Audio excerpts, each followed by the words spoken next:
Evidentemente, cumprimento os meus companheiros de mesa, cumprimento muitos dos presentes, muitos dos quais conheço e alguns até com que tenho uma história comum. Gostaria de vos dizer que enquanto tive, em bom rigor sempre tive profissão, não é? Mas quando existia aquela profissão de professor, eu fui sempre sindicalizado e sindicalizado num sindicato que teve um papel importante na história da UGT, que era o Sindicato dos Professores do Norte, que teve um papel importante na história do sindicalismo reformista e paguei sempre as minhas cotas e ainda hoje é para mim uma enorme incompreensão como é que quem trabalha, de facto, não se sindicaliza. E depois acaba só quando está em risco de ser despedido e atrás dos advogados dos sindicatos. E isso, aliás, é um aspecto péssimo da situação atual, que é a incompreensão do papel que tem na defesa do trabalho e dos trabalhadores o movimento sindical. Não apenas o UGT, mas o conjunto do movimento sindical. E também tive ocasião de participar, principalmente como pessoa que tinha escrito sobre a história do movimento operário, em algumas das primeiras formações depois do período da Carta Aberta, em que se tentava trazer a história do movimento operário e sindical da Primeira República, que o salazarismo tinha conseguido romper na continuidade da memória histórica. A gente pensa que isto corre sempre bem, mas não corre. De facto, houve uma eficaz corte da memória histórica pela censura. A minha geração, quando descobriu que havia sindicatos, havia jornais sindicais, jornais que se chamavam O Trabalhador Rural, ou que se chamavam A Greve, ou que se chamavam o Movimento Operário, viu aquilo com uma genuína surpresa. Portanto, houve, de facto, uma ruptura da memória. E eu e o César Oliveira, que escrevemos os primeiros livros sobre a história do movimento operário, também participámos muitas vezes em discussões e conversas antes e depois do 25 de Abril, que de alguma maneira mantinham essa continuidade histórica que é muito importante. A memória é um elemento fundamental em todos os movimentos sociais e a perda da memória coletiva nos movimentos sociais é um enorme empobrecimento. E nós estamos numa sociedade que faz tudo para que a gente se esqueça. Quer do ponto de vista da riqueza vocabular, quer do ponto de vista da diferenciação da memória, quer do ponto de vista das datas, dos factos. Nós estamos perante uma máquina do esquecimento e essa máquina do esquecimento é particularmente prejudicial quando falamos de movimentos coletivos, de movimentos sociais que precisam de ter uma noção e uma consciência do passado. E é isso, aliás, que depois me vai permitir também falar deste livro. A história do UGT, isto ainda em termos genéricos, é fundamental para fazer uma história maior que não está feita, e talvez ainda seja cedo para fazer, que é a história do reformismo em Portugal depois de 25 de Abril. Que essa história é uma história que não é meramente do movimento sindical, é uma história da política em Portugal, que é a difícil estabilização de uma corrente, de personalidades, de organizações que de alguma maneira construíram um movimento reformista num país que quer por causa das circunstâncias da ditadura, quer depois por aquele período turbulento do PREC, parecia não ter condições para ter um movimento reformista estável que se pudesse manifestar com as características típicas de um movimento reformista, ou seja, o abandono de uma concepção teleológica da história, a ideia de que na política e democracia há um elemento experimental, procura-se uma solução, se a solução não resulta, o eleitorado encarrega-se de procurar outra, e que, de alguma maneira, não há verdades totais no exercício da política, o que não invalida existirem ideologias e posições políticas e elas serem naturalmente diferenciadas. Portanto, a história do UGT é um elemento importante dessa história do reformismo em Portugal, que evidentemente tem também no centro da sua atuação os dois partidos que tiveram um papel instrumental, quer na Carta Aberta, quer na UGT, que é o PSD e o PS, que foram, de facto, os partidos que foram instrumentais para dar um corpo orgânico a esta tradição reformista. não quer dizer que ela tenha tido sempre sucesso. Nem quer dizer que, em muitas circunstâncias, ela tenha sido suficientemente consistente para impedir quer as viragens à esquerda, quer as viragens à direita. As duas coisas aconteceram na história portuguesa e, muitas vezes, a fragilidade desta corrente reformista fez com que fosse possível, dentro do sistema político e dentro da atuação política e institucional, haver deslocações, quer num sentido, quer noutro. Os livros de história, este é um livro de história, é um livro de história importante, porque faz uma história numa área em que há relativamente poucos estudos históricos. Os livros de história não se descrevem, não é? Quem quer saber o que foi a história da UGT nestes anos, lê o livro, não é? Não tem nenhum sentido na apresentação descrever o conteúdo do livro, mas sim alguns aspectos da problemática que o livro levanta, e há alguns aspectos que me foram particularmente interessantes na leitura do livro. Mas antes disso, eu queria fazer um elogio ao livro sobre uma matéria em que em Portugal se dá pouca importância. É um livro bem feito. Quer dizer que é um livro com cronologia, com um sistema de notas eficaz, do ponto de vista académico, do ponto de vista do leitor, com índices, com um índice onomástico, como deve ser. Eu, há bocado na conversa que nós tivemos antes, também, não é tão vulgar como se pensa. Infelizmente há muitos livros, mesmo até livros de qualidade, do ponto de vista histórico, que não dão a atenção necessária para que o livro seja útil a terceiros. Nem toda a gente que precisa de consultar aspectos da história do UGT ou da história de qualquer outra coisa, tem que necessariamente ler o livro todo. Pode procurar uma referência a uma pessoa, pode procurar uma referência a um evento, pode procurar uma referência a uma organização. A estrutura cuidada deste livro permite esse tipo de consulta. E como isso é uma das coisas que eu batalho sempre, porque acho que, infelizmente, há muito pouco cuidado na edição, porque é caro, dá muito trabalho. Eu gostaria de elogiar este livro, porque este livro permite exatamente esse tipo de consulta orientada. E isso não é tão comum como se possa parecer. Em relação ao conteúdo, este livro trata de um período entre uma maioria absoluta e outra maioria absoluta. E o período intermédio entre essas duas maiorias. Eu não faço outra coisa senão falar e, portanto...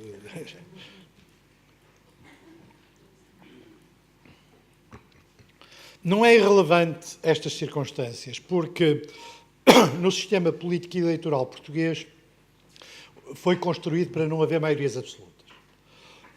Eu, aliás, ganhei uma aposta que nunca me foi paga, com um importante especialista de sondagens que jurava a pé juntos não era possível haver no atual sistema, no sistema de onde, em Portugal, uma maioria absoluta. E houve a primeira, o professor Cavaco Silva, e a segunda, do engenheiro José Sócrates. E, portanto, o livro retrata o ciclo político que vai desde essa maioria absoluta de um partido para uma maioria absoluta de outro partido. Ou seja, na prática, duas exceções, mas que revelam um comportamento do eleitorado que é importante registar, que há momentos em que o eleitorado deseja uma maioria absoluta. Deseja. Mesmo às vezes quando não o consegue. Há resultados eleitorais neste período em que se percebe que não se chegou à maioria absoluta, mas que é essa a vontade do eleitorado. Há ali um momento com o engenheiro Guterres em que há igualmente esta vontade de maioria absoluta. E as maiorias absolutas, principalmente a primeira, que era inédita e original, criavam um efeito de perplexidade. Eu conheço bem o que aconteceu nessa primeira maioria e lembro-me muito bem no início o professor Cavaco Silva e uma série de pessoas terem a noção de que era possível tudo. Ou seja, se nós nos colocarmos na época, nós percebemos este sentimento. Era possível, pela primeira vez, governar no sentido total do termo. E houve uma discussão sobre isso, e às tantas eu fiz uma espécie de pergunta provocatória, e mas tem a certeza que as pessoas querem ser governadas? Ou seja, o pressuposto de um poder concentrado numa maioria absoluta, se era líquido, que havia vontade dessa governação. E, de alguma maneira, na história da OGT, que é aqui retratada em bastante detalhe, nas entrevistas, nos depoimentos, na documentação, retrata-se a dificuldade que tem uma instituição como a OGT em conseguir conciliar dois aspectos da ação sindical. Por outro lado, a ação sindical no sentido clássico, reivindicativo, que uma central sindical tem sempre que ter, não pode pura e simplesmente ser um instrumento de negociação, tem que ser também um instrumento de reivindicação quando a negociação não funciona. E nestes períodos, o problema que se levantava em relação à atuação de uma central sindical, mas também em relação ao problema da concertação social, que depois também falarei mais tarde, era saber como é que, lidando com acordos na concertação social, a concertação social servia para legitimar o poder político fora dela. E isso é um problema real. Ou seja, todas as vezes que se assinou um acordo, ou se aproximou de um acordo, isso tem um efeito de legitimação do governo que está em funções. E isso muitas vezes era complicado.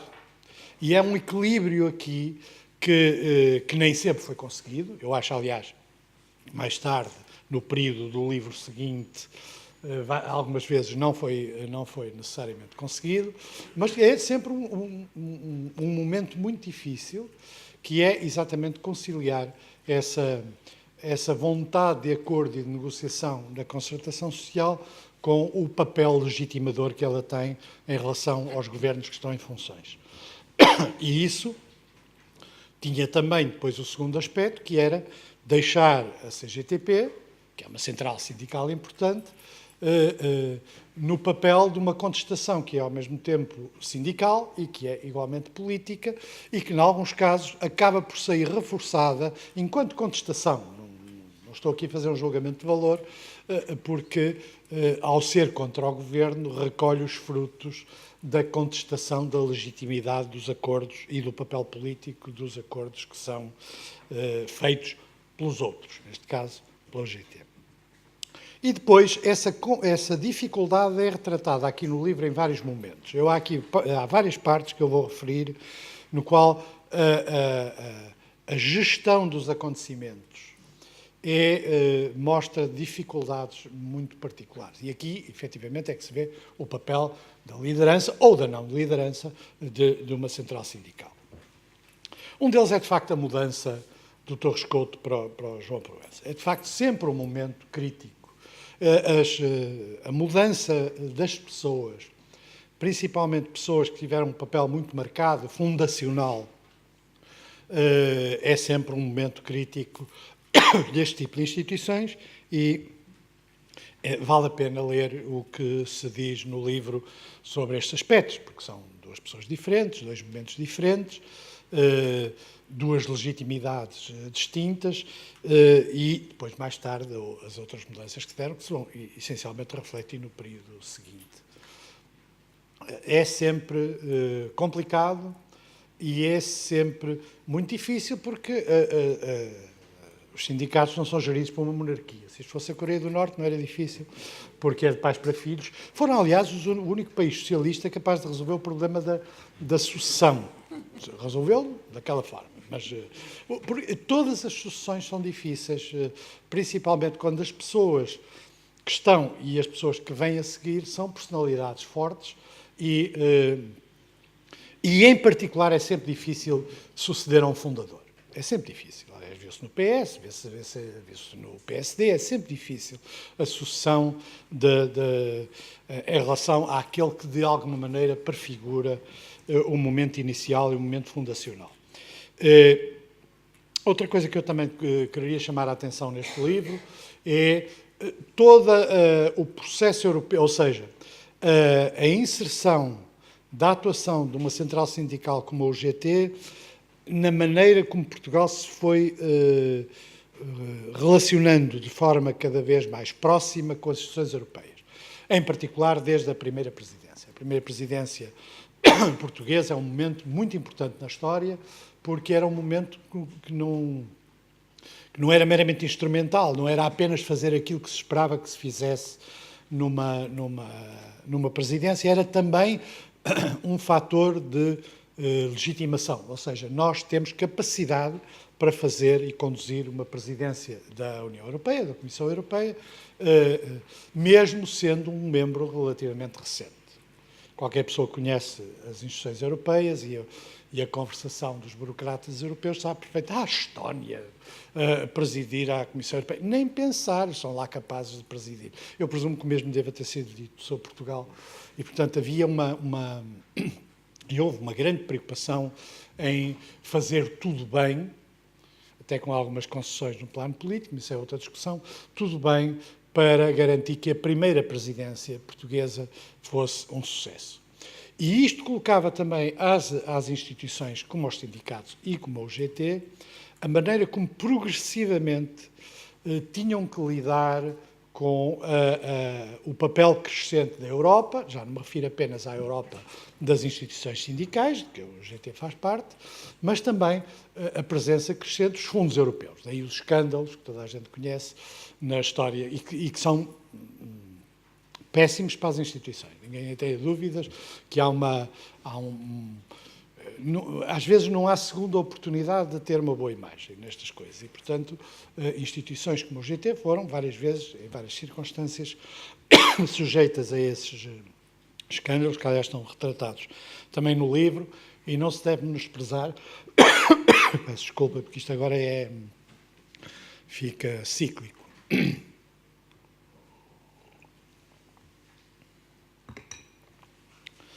E ainda tenho que fazer um programa de televisão já à noite, portanto também vai ser complicado.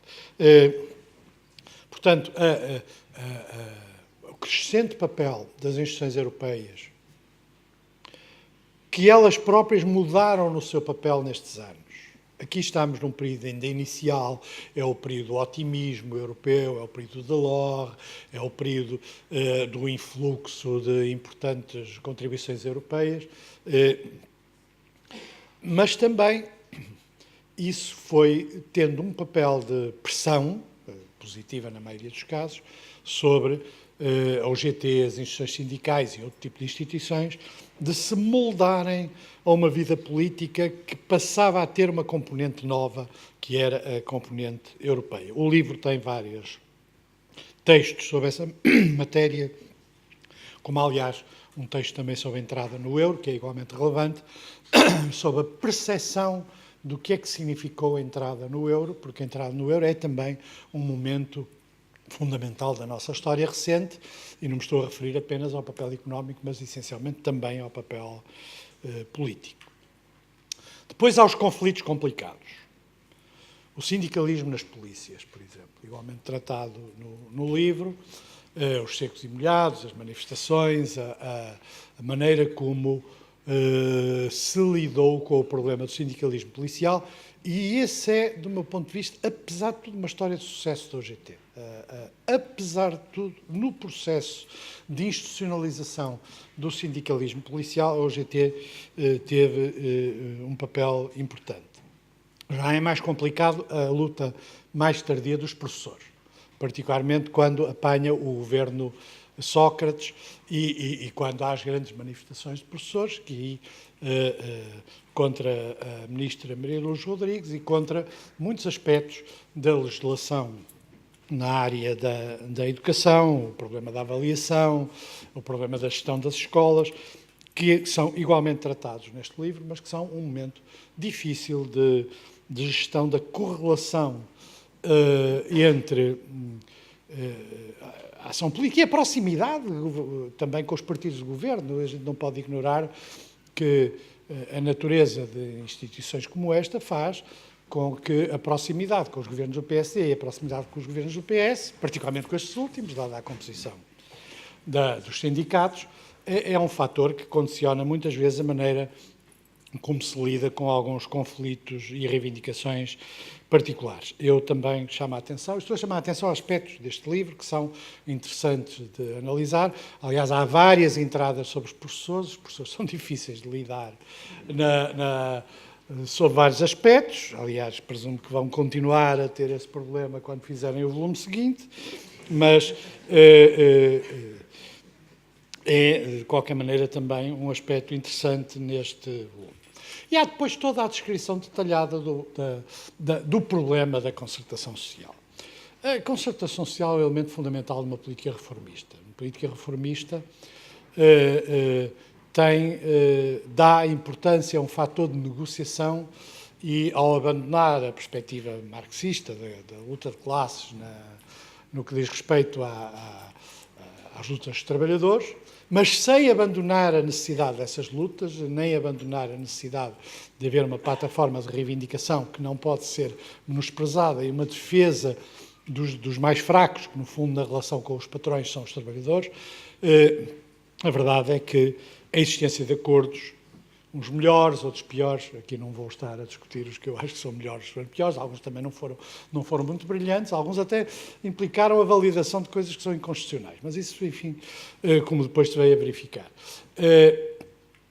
De qualquer maneira, aí, de facto, a OGT tem o papel central. Sem a OGT não havia um processo de concertação social e o processo de concertação social é um elemento importante nesta consolidação do reformismo em Portugal e de uma política do meio, chamemos assim, para utilizar a expressão central, que é outra coisa, política do meio. Agora, os desafios.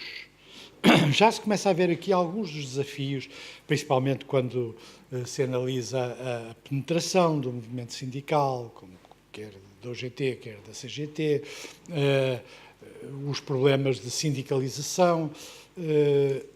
Aí defronta-se um problema que começou a ser evidente já antes desta época, mas em Portugal nesta época, que é o problema da crise das mediações. Ou seja, o movimento sindical todo é apanhado numa crise da valorização que se dá em democracia ao papel das mediações. Essa crise hoje é total. Essa crise, aliás, o Lacão fez uma referência a um desses aspectos. É hoje uma crise total na medida em que o principal fator de erosão da vida democrática dos dias de hoje é a crise do valor da mediação. Quer o valor da mediação seja dos partidos políticos, seja dos sindicatos, sejam das famílias, sejam das universidades, sejam de saber, há um falso igualitarismo, muito alimentado nas redes sociais, mas um falso igualitarismo que, no fundo, não adianta saber muito ou saber pouco, porque, como todos nós podemos falar nas redes sociais, sabemos o mesmo. E, portanto, o que eu digo e o que ele diz, mesmo que ele passe toda a vida a estudar a matéria sobre a qual se está a pronunciar, tem o mesmo valor. Este igualitarismo, que é uma forma de ignorância agressiva, tem depois um papel social complicado, que diminui o valor da representação. A pressão pela democracia direta existe em muitos aspectos, quase toda a demagogia populista tem uma forte componente de pressão a favor de mecanismos de democracia direta.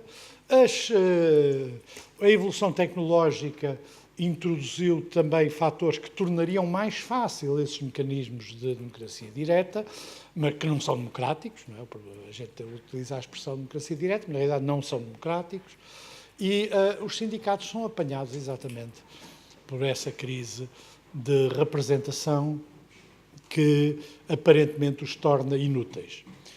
E hoje este é o discurso dominante. Por muita gente que não é necessariamente contra os sindicatos, mas que as reportagens das greves são sempre as reportagens dos prejuízos das greves.